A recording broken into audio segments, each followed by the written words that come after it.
Oh, Okay.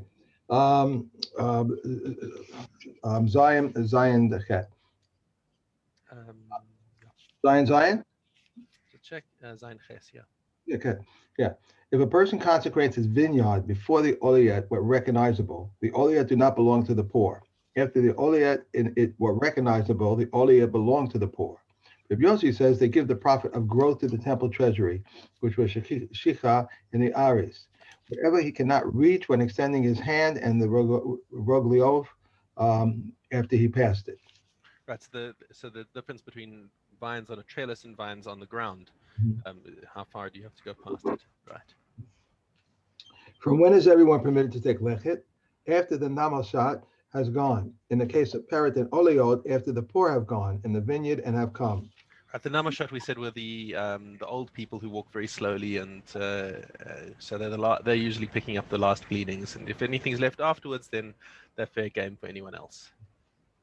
And in the case of olives, after the second rain has fallen, the Yehuda says, but they are not some of who harvest. I'm sorry, they are not some of who harvest their olives only after the second rain has Are they fallen. not? It's a question. Yeah. Are they not? Right. What did I say? They are not. Right. Hmm. Are they not some of who harvest their olives only after the second rain has fallen?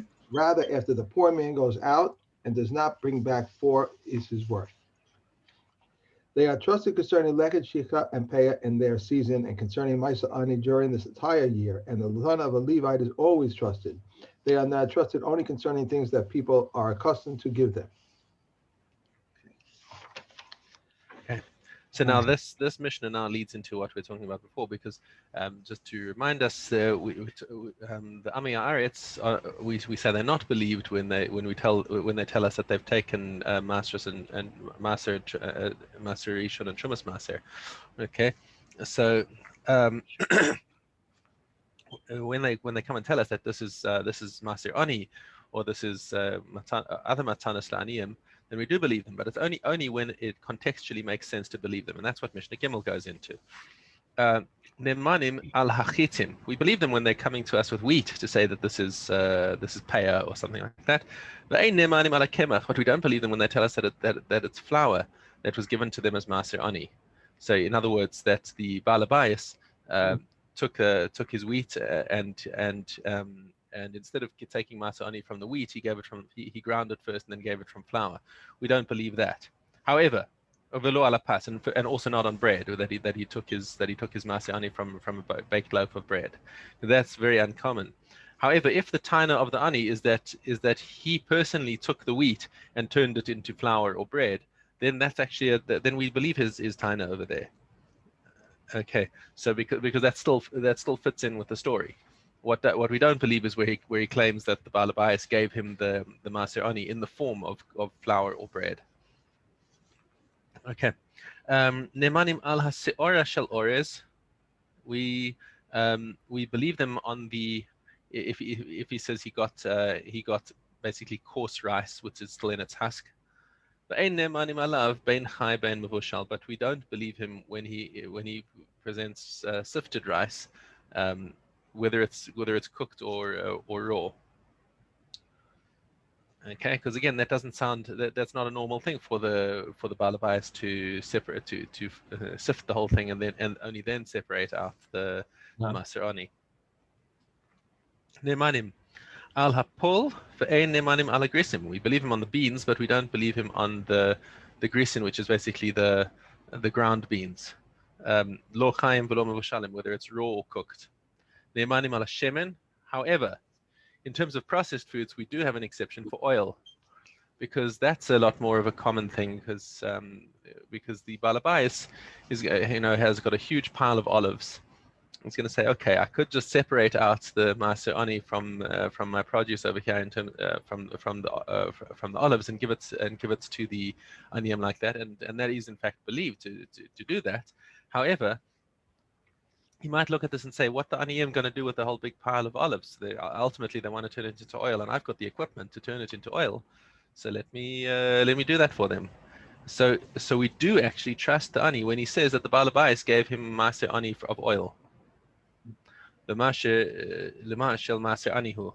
Ve'en nemanim alav lema shel zayis hanikofu. However, what we don't believe him is when he says that is that it comes from the olives of Nikuf, right? Which basically is the lone olives that are left after the harvest Right. on top of the tree, and Well, so the aniyim come and knock them down in order to make the olives fall, and and or else they're so either they're part of the shich as part of the matanos la'aniyim, or else it's because of hefker. So the reason why we don't believe him on this is because these it's a very small handful of olives over here, and it's not common to take a small pile of olives and turn that into oil, because you're going to get such a pathetic little amount of oil out of it. So that's the sort of thing that they would rather turn in, pickle and eat them as olives. So there they lose their nemanis to say that no, this oil comes from Zaytay Nikuf. right. And that's not a very plausible claim. It's the other things, the produce. We take Misa ani before we process it in any way. So that's why. Am I correct? That's what we're saying. Yes, everything else, the typical behavior is to take Maser Ani. It's not that you can't take Maser Ani afterwards. If somebody forgot, right. he got it. He was into his harvest, and he went and took his wheat and ground the whole thing up, and then suddenly thought, oh my gosh, I forgot to take Maser Ani. Well then, okay, so take Maser Ani from the flour. But then when the Ani wants to come and take that flour and sell it onto a chaver, and the chaver says, really, you got this as Maser Ani from a balabais? So I mean, what that means really is it's a chomer on the chaver, because he's still allowed to buy it, but it just means that he has to treat it as demai. Okay. Right. So I mean, it's kosher. He's allowed to buy it. He just has to be machmir on himself, Oh, that he can't trust the ani that this was really because the ani is an amaretz, and he's saying that this was given to him as maaser ani. But yeah, we want to be machmir on ourselves and take trumas maaser off that as well, just to be sure. Right. Okay. Fine. Nemanim al hayarak chai. So they are believed on raw greens, but they're not believed on cooked greens, to say that this is what the balabais gave to them as cooked. Unless it actually is a very small amount. Because there were people who did this as a favor to the aniyim, that he would take the maser ani from his pot. So in other words, sometimes the balabais forgot to take maser ani from his vegetables, and and it's already cooking. So he says, okay, you know what? Let me take a small amount from my pot and call that the maser ani. And therefore, we said that if it is a small amount, then that's a plausible claim, and we can believe him on that. Other people explain the reason is that when the balabais takes vegetables for his own needs, he doesn't bother taking maser ani when it's raw, because it's such a small amount, and it's not kedai for him and the ani to deal with such a small amount of vegetables and to cook it. So therefore, he does it as a favor. He cooks the whole thing and takes a piece out for the ani of cooked vegetables. But if the ani comes and he's got a whole bunch of a large quantity of cooked vegetables, then we don't believe him to say that this is all from maser ani, because it's not that's not the derech of balabais to cook a huge amount of vegetables and take out a significant amount of maser ani from it. Okay, we all good? Good. Okay, hey. Ein pochasin la'aniyim bagorin mechatzi kav chitim v'kav se'orim. So this is in the circumstance where the farmer is at his threshing floor, and he's separating out his truma, and he's separating out his maser, and now comes the maser ani. So he's got a nice big pile of maser ani that he needs to give out to the poor. And there's a long line of aniyim stretching out from his granary saying, give us maser ani, please. So now the farmer has to decide how much he's going to give to each ani.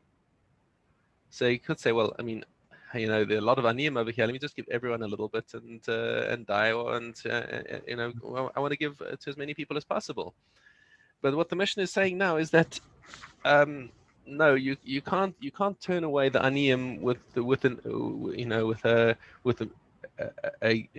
what's it, a miserly portion. Yeah. He's got to feel like he came away with something something useful. Okay. So the Mishnah tells us that there's a minimum share of how much the farmer can give to the aniyim. It says chatzi kav chitzim v'kav seorim. So if it's wheat, then it's a half a kav, and barley a full kav. Mm-hmm. Okay, and just for modern measures, that the a kav is about 2 liters. It's a lot. Okay, yeah, so it's a mechubadik amount of grain. Okay, so when it comes to barley, he should walk away with 2 liters, and when it comes to wheat, he should go away with 1 liter of grain. Okay, Rabbi Meir Omer Chatzi kav. He says no, it's a half a kav of barley. Kav v'chetzi kusmin v'kav grogros. Did you say a half a cup of barley? I have a half a cup of wheat and a kav of barley. That's right, and Rabbi Meir disagrees and says even with barley, it's a chatzi kav. Okay, all right. Okay. Kav v'chetzi kusmin, when it comes to spelt, it's a kav and a half.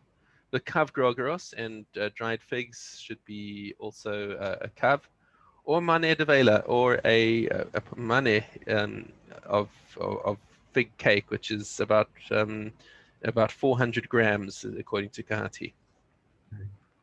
Okay. Rabbi Akiva Omer Pras, he says half of that. Rabbi Akiva says half of that.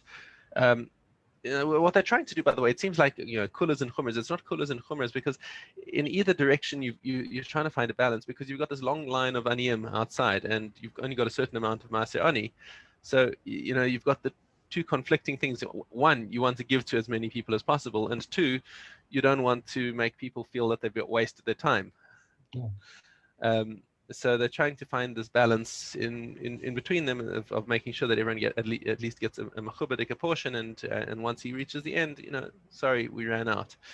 Okay, Rabbi Kiva Meh Revius Shemin, when it comes to oil, then when he's separating Maaser Ani, remember we just said that it's plausible to give Maaser Ani from oil that's already been squeezed. So he can give a revius, and whenever we hear revius, we're thinking Kiddush cup. Right. Okay. Rabbi Akiva Omer Shminis, he says even half that. Shar kol aperos, any other produce, Amar Abba Shal gives a rule of thumb for any kind of produce. Kadei sheyim karem v'yikach b'hem mazon shtei seudos. It should be of a shear that if he went to the market and sold it, he'd be able to buy himself 2 meals. Okay, and Is those there, are. Is there halacha one that we follow more than another, or they're all different? Yeah, so that's. I don't see it here. I also don't. Yeah, he doesn't bring the Plaskin halacha over here. But one of the things that he does point out in Kahati is that all of this is referring only to where in the middle of the field and there's a threshing floor and all the aniyim are coming to the threshing floor, because there's nowhere else in sight that they're going to get their food from. But when you have aniyim going door to door in a residential neighborhood, then you're under no obligation to give them 2 seudas worth of tzedakah, because they can easily go to the next door and get a bit as well. So there's no the chiyuv completely changes, and there's no and fine, you can turn away the ani. You should give him something that's not a busha that giving him 10 agorot or whatever, but it doesn't have to be such a huge amount, because he can go to the next door and get there as well. Okay. Oh, what am I doing? That's one thing. Okay. Okay, hey Vav. If a person sells his field, the seller is permitted, but the purchaser is forbidden. A person may not hire workers on condition that his son will gather after him. He who does not allow the poor to gather, or who allows one and not another, or he aids one of them, robs the poor of such a person, it is stated, remove not the landmark of those who come up, the Olim. Sheep that workers forgot, but the owner did not forget, that owner forgot, but the workers did not forget, or if the poor stood before it and they covered it with stubble, then this is not a shicha. And if a person collects sheaves to make hats or chumsot or a cake of sheaves, he is not liable to shicha. If taken from there to the threshing floor, it is liable to shicha. If a person collects sheaves for the heap, it's liable to shicha. From there to the threshing floor, it is not liable to shicha. This is the general rule. Whoever collects sheaves to take to a place that marks the conclusion of their work, it is liable to shicha. From there to the threshing floor, it is not liable to shicha. To a place does not mark the conclusion of the work, it is not liable to shicha. From there to the threshing floor, it is liable to shicha. Okay, brachos. Base Aleph.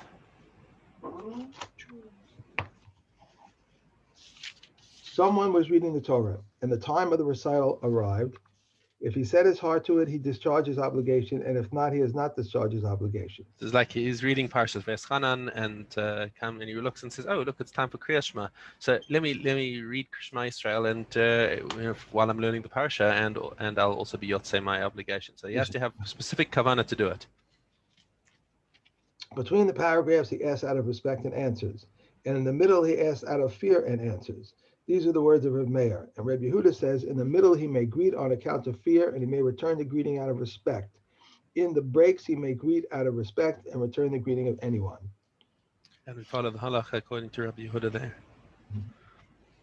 These are the breaks between the first and second bracha, between the second and Shema, between Shema Israel, and it shall come to pass, and it shall come to pass, and the Lord spoke, between and the Lord spoke, and true and firm. Rabbi Yehuda says one is not permitted to interrupt between Va'omer and Emet Yitzav.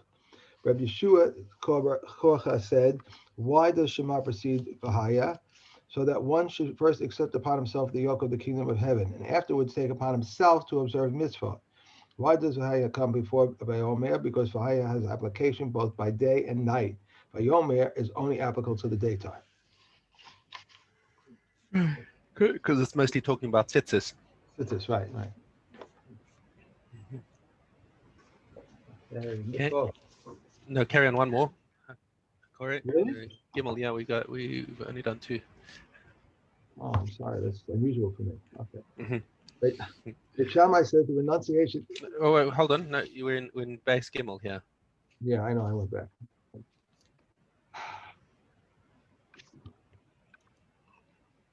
No, that was Peah. Okay, wait. So I put them in order as we do them. So I just. Okay. Beit Gimel. If someone read the Shema but did not hear it, he fulfills his obligation. Rabbi Yossi says he has not fulfilled his obligation. If one read the Shema without enunciating the letters properly, Rabbi Yossi says he has fulfilled his obligation.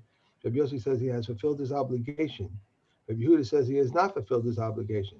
If one reads in reverse order, he has not fulfilled his obligation. If one read and erred, he must revert to the place where he erred. In other words, if he forgot where he was, then he's got to go back to the place where he last knows that he was. Okay, which is the same halacha actually in Shemona Esrei, if you forget where you are. You mean when you're like davening on Shavuos? I beg your pardon? You mean when you're davening on Shavuos in the early morning? And you have no idea where you are, and yeah. Never. No, it never happened to me. No. Okay. Mikvos. Zion Dalit. If wine or olive sap fell into it and they changed part of its color, when there remains not 40 sa'ah with the color of water, he cannot immerse therein. If 3 lugim of water into which fell a quarter of wine and its color became like the color of wine fall into a mikvah, they do not disqualify it. No. That's a heter. Is that from the side of heter? Is that you've converted it not effectively not to be water, because drawn water puzzles a mikveh, but wine doesn't puzzle a mikveh. So if the water now looks like wine, then the tzad heter now is that it doesn't puzzle the mikveh that it fell into. If 3 lugim of water, less a quarter into which fell a quarter of milk and its color remained like the color of water, fall into the mikveh, they do not disqualify. Rabbi Yochanan ben Nuri says everything follows the color. Okay. Yeah, one more. What am I thinking about? Because we started a new one. Oh man. If a mikveh contains 40 40 saw of two persons went down into the mikveh and immersed themselves one after the other. The first one becomes tahor, the second one remains tameh. Okay, so now what's happened over here is that because it's exactly 40 sa'ah, the first guy comes out and he's carried out some of the water with him, so now there's less than 40 sa'ah in the mikveh. Rabbi Yehuda says if the feet of the first one were still touching the water, the second one becomes tahor. Right, because now he's still connected to the mikveh if his feet are still in it, so that even the water that's on his body adds to the shear of 40 sa'ah. If one immersed therein a thick blanket and lifted it out as long as part of it touches the water, whoever immerses himself becomes tahor. Regarding a leather mattress or cushion, as soon as one raises their lip out of the mikveh water, the water within them becomes drawing water. What should one do? He should immerse them and lift them out with their bottoms upwards. Right, that way make sure that you never create ma'im shovim in this mikveh. Okay, if it's this only applies if the mikveh is like a really 40 sa'ah mitzumtzam, and Right. it's exactly the yeah. Okay. Okay. Kalim Dalet Gimel.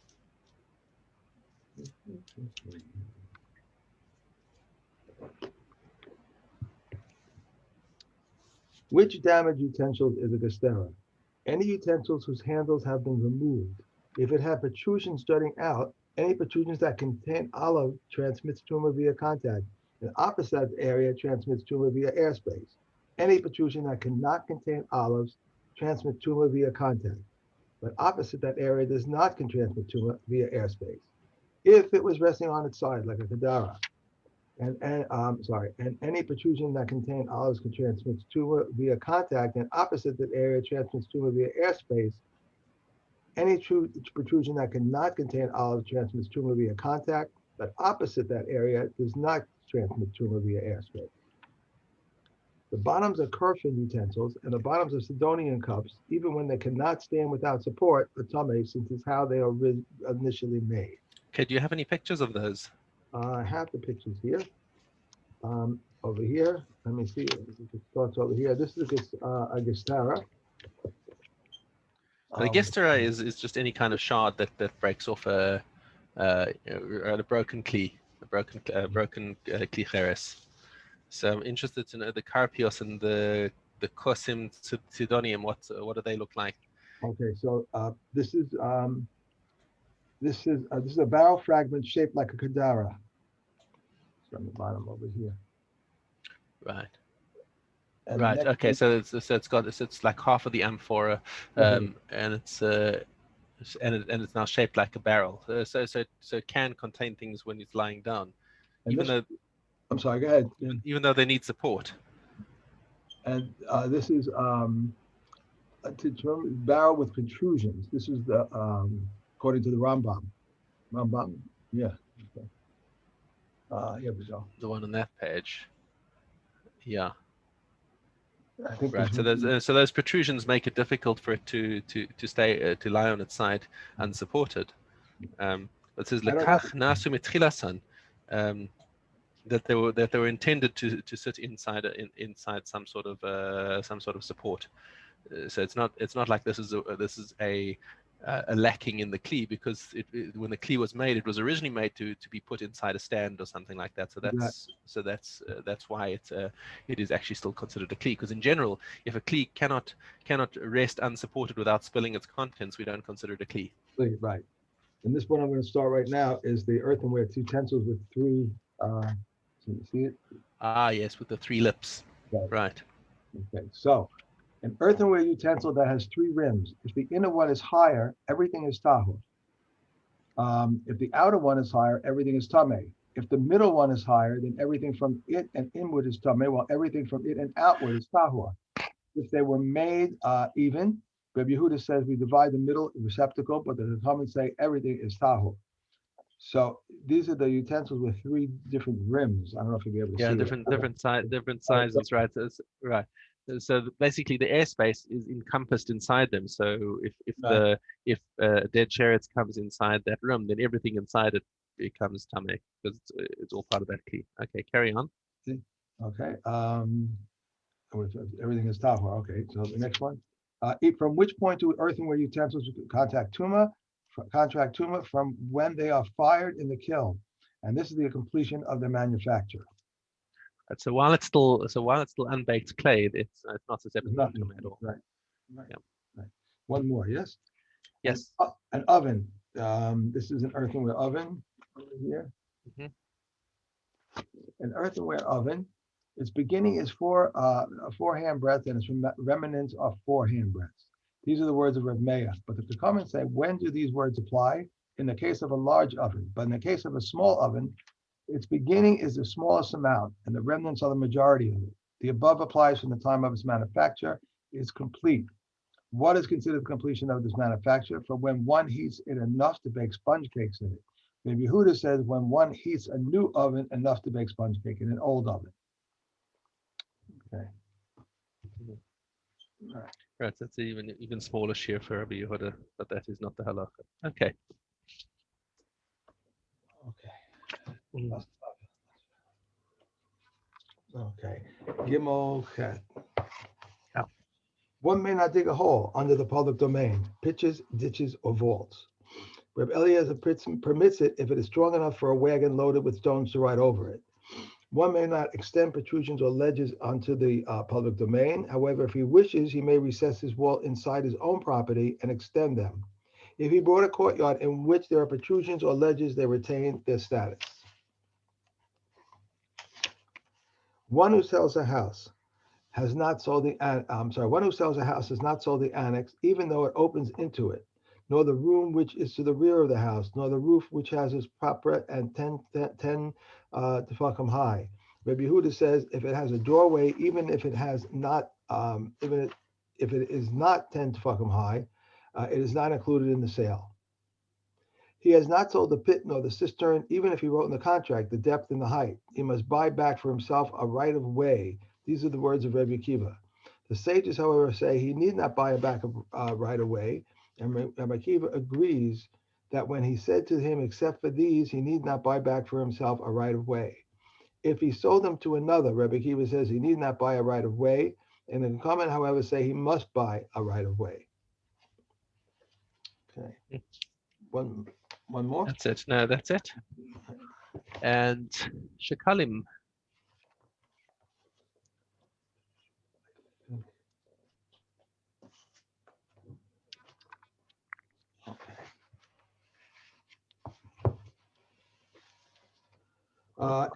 This is Chet Dalet.